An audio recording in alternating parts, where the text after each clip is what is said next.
ඇඳුමක පාට කියලා කියන්නේ අපේ පෙනුම සම්පූර්ණයෙන්ම වැඩි කරන්න වගේම අපේ පෙනුම සම්පූර්ණයෙන්ම නැති කරලා දාන්න පුළුවන් දෙයක්. මේ නිසා තමයි අපි අපිට ගැළපෙන කලර්ස් වලට යන්න ඕනේ. ගොඩක් දෙනෙක් හිතාගෙන ඉන්න දෙයක් තමයි අපි කලර්ස් මැච් කරන්න ඕනේ අපේ ස්කින් ටෝන් එකට කියලා. නැහැ, ඒක වැරදි මතයක්. අපි කලර්ස් මැච් කරන්න ඕනේ අපේ අන්ඩර් ටෝන් එකට. අපේ ස්කින් ටෝන් එක කියලා කියන්නේ අපේ සම මතු පිට වර්ණයට. අන්ඩර් ටෝන් එක කියලා කියන්නේ සමය අභ්‍යන්තරයේ පිහිටන දෙයක් වගේම අවුරුද්දේ කිසිම වෙලාවකදී කිසිම හේතුවක් මත වෙනස් වෙන්නේ නැති දෙයක්.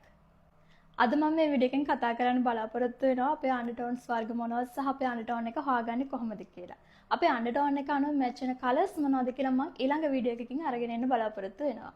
අපේ අන්ඩර් ටෝන් එක හොයාගන්න තියෙන ලේසිම ක්‍රමය තමයි අපේ මේ අතේ යටිපැත්තේ අපිට පේනවා නහර තියෙනවා. මේ නහර ඔයාගේ කොළ පාටයි නම් ඔයාට තියෙන්නේ වෝම් අන්ඩර් ටෝන් එකක් වගේම ඔයාගේ නහර නිල් පාට හෝ දම් පැහැයකට තියෙනවා නම් ඔයාට තියෙන්නේ කූල් අන්ඩර් ටෝන් එකක්. ඒ වගේම ඔයාගේ නහර නිල් පාටද කොළ පාටද කියලා වෙන් කරලා අඳුර ගන්න බැරි නම් ඔයාට තියෙන්නේ නියුට්‍රල් අන්ඩර් ටෝන් එකක්. ඊළඟ ක්‍රමය තමයි the jewelry test.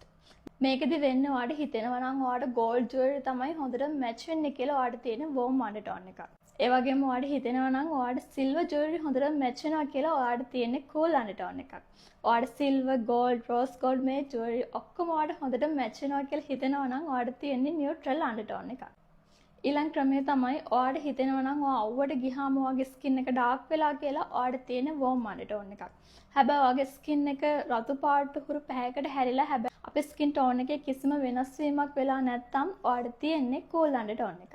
ඒ වගේම අපිට undertones වර්ග තුනක් තියෙනවා. warm undertone එක, cool undertone එක සහ neutral undertone එක. ඉතින් මම අද මේ වීඩියෝ එකෙන් කතා කරේ අපේ undertones වර්ග මොනවද සහ අපේ undertone එක හොයාගන්නේ කොහොමද කියලා. ඉතින් මම ඉස්සරහට බලාපොරොත්තු වෙනවා ඔයාගේ undertone එක අනුව ඔයාලට match වෙන colours මොනවද කියලා කතා කරන්න.